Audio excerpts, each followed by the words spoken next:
Bom dia, meus irmãos, que a graça do nosso Deus nos alcance em mais esta manhã que Ele nos concede. Que sorte que sejam todos bem-vindos, mais uma vez, para juntos continuarmos estudando a Santa Palavra do Senhor.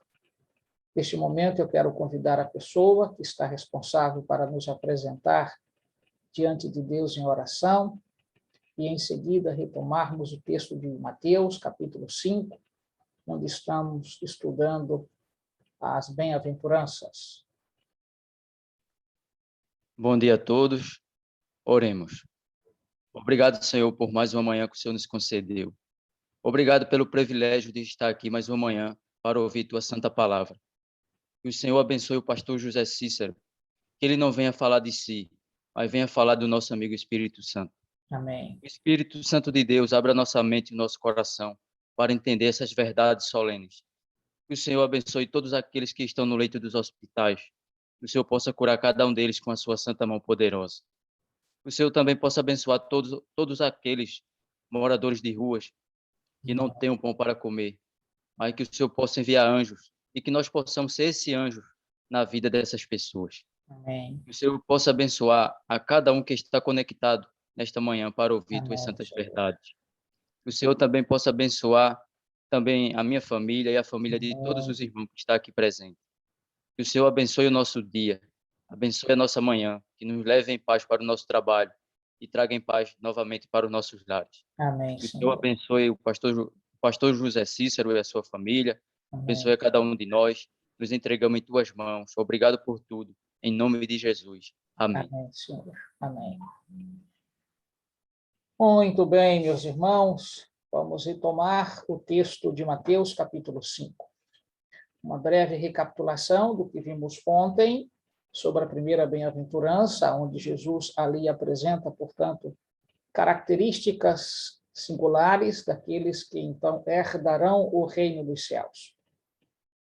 Você se lembra especificamente que essa expressão, ela é retomada do capítulo 4, verso 17 do Evangelho de Mateus, ali onde João Batista para, Jesus, portanto, começa e deixa claro que o reino dos céus havia, portanto, chegado àquele instante. O detalhe é que não podemos olvidar de que a expressão reino dos céus e reino de Deus são expressões paralelas, elas não têm uma distinção interna. Na verdade, é muito difícil você tomar a expressão reino dos céus e reino de Deus para fazer, portanto, alguma distinção. Não há como fazê-lo. Se você se debruça para verificar essa expressão nos evangelhos, vai se aperceber que cerca de 50 vezes Jesus mencionou, portanto, essas expressões. Metade delas poderíamos, então, verificar como sendo reino dos céus, outra metade, então, reino de Deus.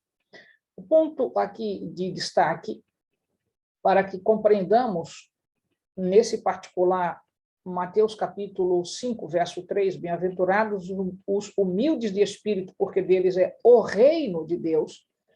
A ideia de reino, para a conjuntura que vivemos em pleno século XXI, com quase que um desfazimento total dessa ideia de reino, inclusive, eu diria, a juventude moderna, as crianças, não tem mais esta ideia do que é reino, mesmo porque, com a ideia construída pela sociologia e, igualmente, pela história de democracia, e advinda, portanto, essa expressão do conceito exatamente da filosofia aristotélica, é necessário que nós, então, não percamos de vista que o reino de Deus, embora esteja, de alguma forma, na mente de muitas pessoas, quase que absolutamente negado, absolutamente não pensado, precisamos nos lembrar que esta foi a ênfase de Jesus, e não foram poucas as vezes que ele fez menção. O que nos leva a entender que essa ideia que introjetaram em nossa mente de que o melhor sistema de governo é o sistema, portanto, democrático, não comunga a Bíblia desta ideia. Na verdade, a Bíblia não corresponde a esse tipo, portanto, de proposta. E por que não? Porque as pessoas, dentro do conceito de democracia, elas sugerem que as decisões sejam tomadas de natureza que participem junto, portanto, com o governo e elas tomem as decisões em conjunto. O que acontece aqui é que esta não é, portanto, a forma como Deus trabalha. Ele não toma decisões baseado, portanto, no que nós decidimos. Não somos nós que, então, manipulamos a Deus, não somos nós que, com nossa influência, vamos criar um sistema que, então, agrade a nós, diante daquilo que seja mais próximo de nossos desejos. Na verdade, a inversão bíblica nesse sentido, porque a Bíblia nos propõe que somos nós que temos de mudar, Deus não muda em razão daquilo que, então, nós venhamos sugerir. Então, essa ideia de um governo participativo, em que o ser humano está em comunhão, portanto, com o governo de Deus, aonde ele, ser humano, influencia para que Deus, portanto, tome certas decisões, como ocorre, portanto, no sistema democrático, não é o que a gente poderia, portanto, regime, né, democrático, não é o que, de fato, governa o sistema que Deus estabeleceu em sua palavra. O reino de Deus, embora quase que absolutamente tirado da compostura do pensamento humano, é o que o Senhor Jesus, então, reclamara diversas vezes. Então, o que é o reino de Deus? O reino de sua graça? Somos nós que temos de mudar e não ele? O Senhor não muda em razão da compostura humana? O Senhor, portanto, não tem sombra de variação? Então, nós nos submetemos à sua soberania e o que ele faz, necessariamente, deveríamos aceitá-lo sem discussão. Mas este momento histórico, de processos históricos que levaram, portanto, as sociedades a se reestruturarem em regimes e sistemas de governo totalmente distintos, criaram uma ideia que o melhor sistema é democrático. Isto não tem comunhão com os ensinos da palavra de Deus. Cuidado para que a sua tese, eu diria defendida, seja tirada dessa sociologia, da história, ou mesmo da filosofia, não venha, portanto, com esta proposta de aplicar esses conceitos à Bíblia Sagrada, mesmo porque o reino de Deus, o Senhor, é, portanto, o soberano, e nós somos os súditos, sem nenhuma, portanto, discussão de participação, porque o que ele decide é o que nós devemos, portanto, compreender, que é o melhor para nós, mesmo porque nós, seres humanos, não temos visão completa, e o Senhor compreende e sabe exatamente qual é a nossa própria natureza. Do ponto de vista bíblico, por fim, nós é que devemos mudar e não o Senhor que então deve mudar. Além disso, é preciso também entender que esta questão envolvendo, portanto, o reino de Deus requer que eu e você nos submetamos a estas características que eu também chamo, portanto, da ética, então, daqueles que farão parte do reino dos céus. Primeira característica que estamos analisando são aqueles, portanto, que são humildes. Se você vem, portanto, para a expressão, como nós vimos ontem, ela carrega exatamente este sentido, a expressão pipekos, que é a palavra grega para humilde, significa alguém que, de alguma forma, se comporta reconhecendo a autoridade de um superior e a ela, então, se submetendo. O pipekos é nada mais, nada menos de que agachar-se diante de alguém. E, neste aspecto, bem-aventurados humildes, ou seja, os que se curvam diante de Deus. Estes são bem-aventurados, são felizes. Esses são, portanto, os macariós, ou seja, aqueles que, de alguma forma, vivem diante do Senhor em, então, bendita compostura de reconhecer a Ele como soberano, como Deus sobre todas as coisas, como Deus sobre nossa própria vida. Estes são os humildes, são aqueles, portanto, que, com o espírito de submissão, reconhecem a Deus, porque o Espírito Santo lhe impõe em mente esta, então, eu diria, forma de compreensão. Ademais, quando o ser humano se enche de si e ver que o reino de Deus deveria ser o reino dele, o reino como o próprio ser humano, portanto, promove, não no sentido, portanto, aqui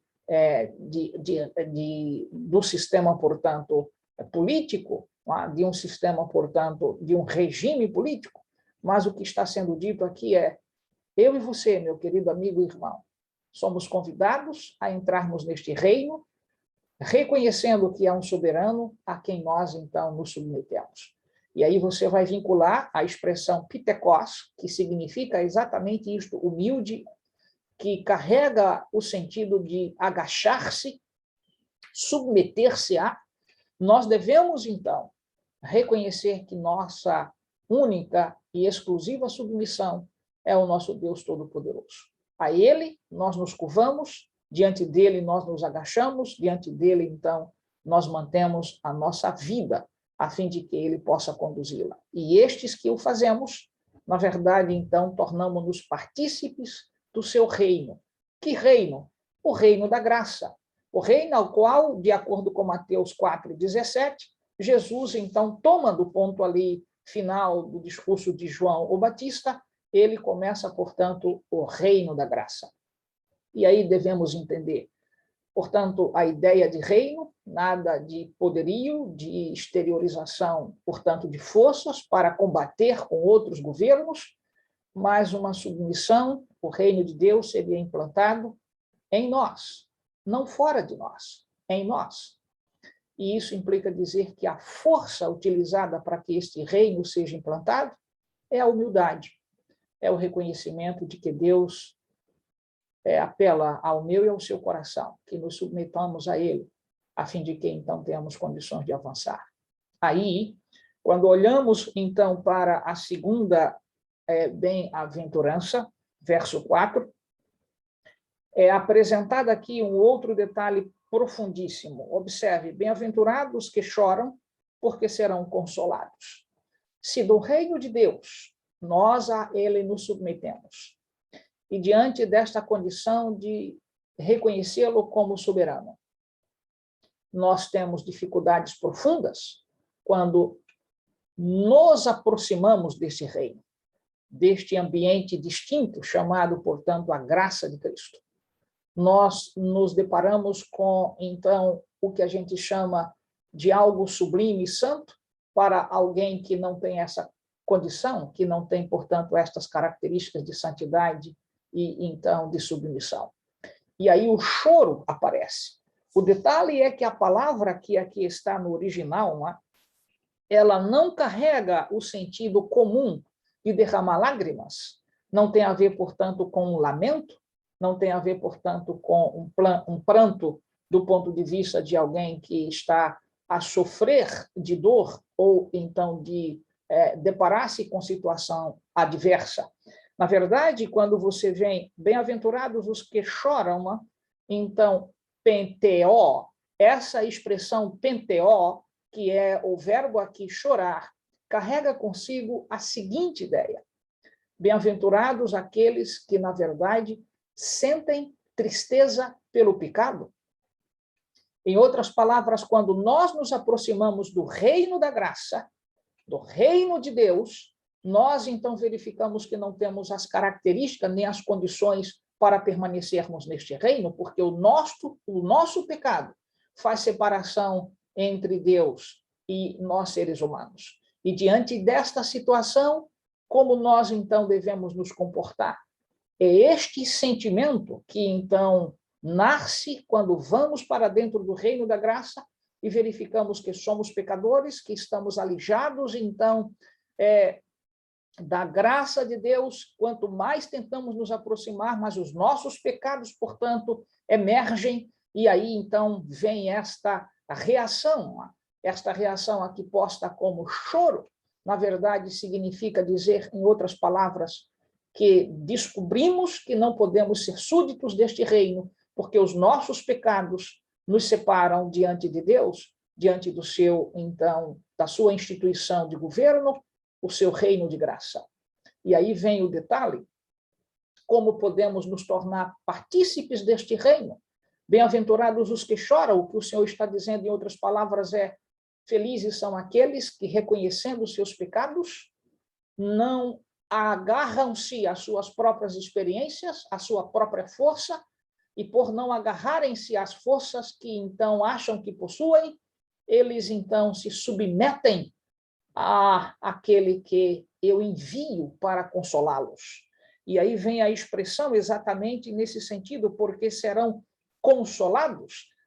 A palavra aqui utilizada, parakletos, ela então, na verdade, ela é tirada para representar aqui o Espírito Santo. A palavra consolados aqui, parakaleo, significa exatamente isto, é o mesmo termo que Jesus usou para referir-se ao Espírito Santo. Nós temos o parakletos, ou ajudador, e nós temos, então, parakaleo, o consolo, na verdade, então, consolados.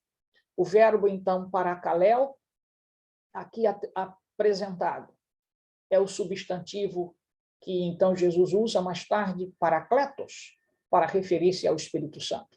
O que ele está dizendo? Bem-aventurados os que reconhecem os seus pecados.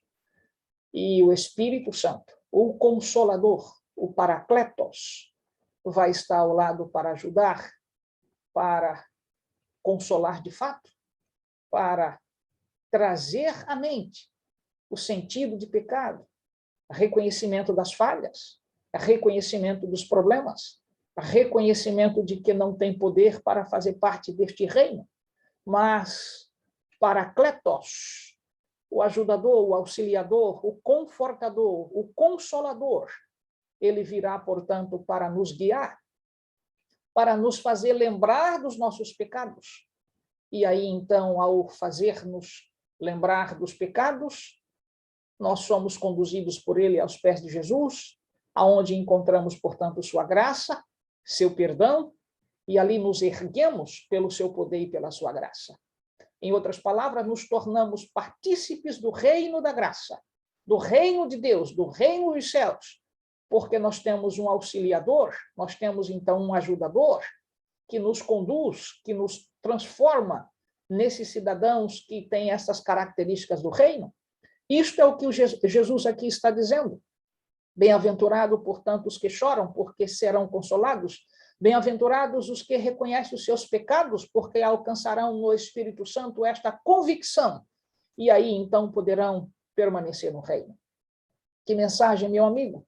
Isso nada tem a ver com o poder ao qual expectava Israel, de um reino onde, então, Deus entregaria ao sinédrio, aos homens de destaque, àqueles que, então, se viam poderosos em si mesmos, para governo, para administração. Na verdade, Jesus está dizendo, a forma do meu governo é distinta do governo, portanto, destes homens. Não faz parte, o reino de Deus não tem a ver com a aparência humana, com bebida, comida, vestes, governo, então, aí de poderio. O reino de Deus seria implantado na mente humana pelo nosso amigo Espírito Santo, nosso Parakletos. E o Senhor está dizendo, estes que choram e reconhecem, portanto, estas falhas, que são humildes para entender que não podem estar no reino por si mesmos, dependem do auxílio, depende, portanto, do meu ajudador. Embora eu vou deixá-los, mas vocês não vão estar órfãos, porque virá alguém de minha própria parte. Rogarei ao Pai, e ele vos enviará o Consolador, o Parakletos. O Parakaleo aqui, consolados, é uma expressão que, então, carrega o mesmo sentido. Nesse aspecto, meu querido amigo e irmão, eu e você somos objeto desta graça maravilhosa de Jesus, que nos convida, neste aspecto de sermão que ele está fazendo, de ensino, que aqueles que, de fato, querem estar nos céus, precisam ter estas características aqui. A ética do governo de Deus não é baseado na força, não é baseado no poder, é baseado na sua graça, na transformação que o Espírito Santo opera na vida de todos nós. Portanto, aprendamos a ser humildes, mas, acima de tudo, aprendamos a chorar, reconhecer os nossos pecados. O choro aqui é uma expressão, tá, que carrega exatamente pitekos, carrega esse sentido de vincular a ser humilde, pitekos, mas também a panteó, de buscar exatamente isto. Humilde e que, então, reconhece pecado. Humildade e choro comungam de uma verdade solene, de que todos nós somos pecadores, carecemos da graça de Cristo, e é necessário atentar para isto, que quando nos aproximamos de Jesus, verdadeiramente, a gente consegue se aperceber que a gente não pode, que Ele é santo e nós somos pecadores. Por isso, o choro profundamente, expressão da alma dizendo: Senhor, não posso estar diante de Ti. Afasta de mim o Teu rosto, porque vais me consumir. Meus pecados fazem separação entre Ti e mim, Senhor, e eu não consigo chegar. Isto é chorar, e você entendeu, meu irmão? Não tem a ver com a tristeza comum. Isso tem a ver com a revelação singular, profundíssima da alma, reconhecendo que não pode estar diante de Deus sem auxílio.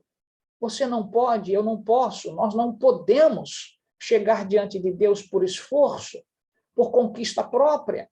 Tudo é obra de Deus. Ele faz com que nós despertemos para esse instante e Ele promove o consolo. Ele envia para nós, portanto, o Paracléu. Ele nos envia o consolo. Ele nos envia Paracletos, o Espírito Santo. Nós, então, somos consolados porque o Espírito Santo nos consola. Isso não é redundante o que eu estou aqui te dizendo. Somos consolados porque Ele nos consola, porque Ele nos ajuda, porque Ele nos auxilia. O sentido aqui de para, então, prefixo significa ao lado. Kalel significa exatamente isto, consolo. Ele está ao lado para nos consolar. Cristo Jesus está dizendo para você e para mim: você não pode estar no meu reino, mas se você tiver o auxílio do Espírito Santo, você é parte deste reino. Não é democracia, é governo de Deus. Não é participação do ser humano discutindo com o Senhor o que deve ser feito e o que não deve ser feito. É submissão, é humilhar-se diante do Senhor, é reconhecer que podemos por meio daquele que nos ajuda, e não por nossas próprias discussões, sugestões. Esta ideia que se introjetou na mente humana através da história, da filosofia, que o governo, portanto, a ter a melhor forma de assistência é quando os seres humanos participam. Como participarmos de um reino que é santo, nós que estamos cheios de pecados, destituídos da graça, de compreensão? Como podemos fazer parte de algo que nós não temos as características para sê-lo? E aí, então, necessitamos de humildade, de reconhecer que não podemos. E destituídos exatamente desta condição, nós nos deparamos com um choro profundo da alma, dizendo: meu Deus, sou pecador e não tenho condições de estar no teu reino. Auxilia-me, ajuda-me, conforta-me, transforma-me.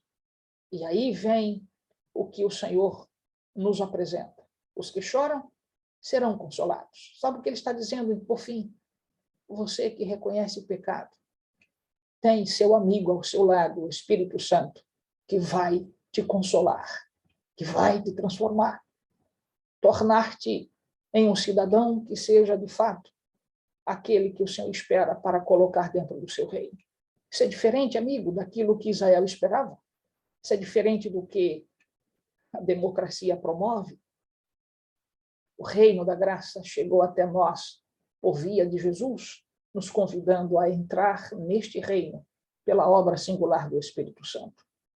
Meu desejo, meu querido amigo e irmão, é que você aprenda a ser dependente de Deus. Meu desejo é que você aprenda a reconhecer que se nós não tivermos, portanto, penteó, se nós não chorarmos, não buscarmos reconhecer que nós somos pecadores, se nós não tivermos o olhar voltado para o que o Senhor aqui está nos dizendo, que só existirá felicidade para aqueles que, de fato, se derramam diante de Deus, enquanto estão nessa profundidade, vem o auxílio, vem o consolo. Sabe, esta cena eu vinculo aquele momento em que Filipe estava em profunda dificuldade. E aí, debaixo da figueira, orando, e o Senhor disse, eu te vi. Sabe o que ele está dizendo para você e para mim? Eu te vejo em tuas dores, em teus lamentos, em tuas grandes dificuldades, tuas lágrimas profundas diante dos pecados que praticas, e quando tu te agachas, tu te humilhas, eu envio consolo. Teu amigo vai te erguer e você vai pôr-se de pé. Não porque você tenha força, mas eu te dou força, eu te ergo, eu te sustento com a minha mão direita, para que você possa ser, de fato, um cidadão do reino que eu vim ofertar. Esta é a natureza do reino. É isto que as crianças perderam de vista, os jovens perderam de vista, os adultos perderam de vista. Aqueles que não estudam a palavra de Deus estão presos às teorias deste mundo. Não é plutocracia, não é democracia, não tem a ver, portanto, com, eu diria, um sistema de governo humano.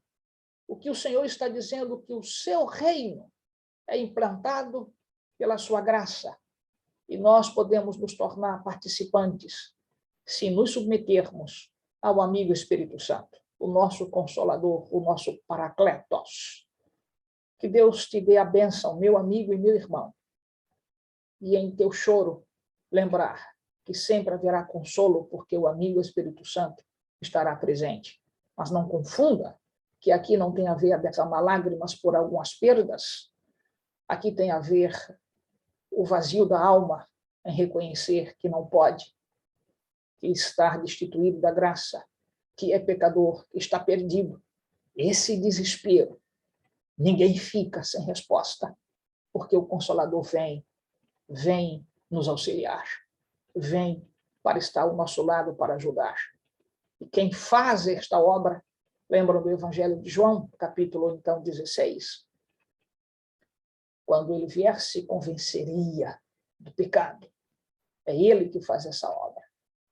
Que esta obra continue sempre na minha e na tua vida, a fim de que possamos, de fato, fazermos parte do reino de Deus, porque bem-aventurados que choram, porque serão consolados. Que Deus te abençoe, te dê um dia em paz. É o meu desejo, igualmente a minha prece. Vamos orar. Querido Deus e amado Pai, que tua mão repouse sobre nós, que o nosso amigo Espírito Santo continue sempre a nos auxiliar, a nos fazer lembrar que não podemos, que não há nada de bom em nós que possa te agradar, Senhor.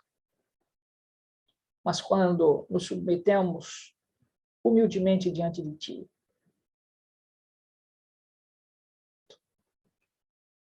reconhecendo a tua soberania, reconhecendo que nossos pecados são terríveis e os confessamos diante de ti, o consolo virá e certamente podemos alcançar o privilégio de fazermos parte deste teu reino.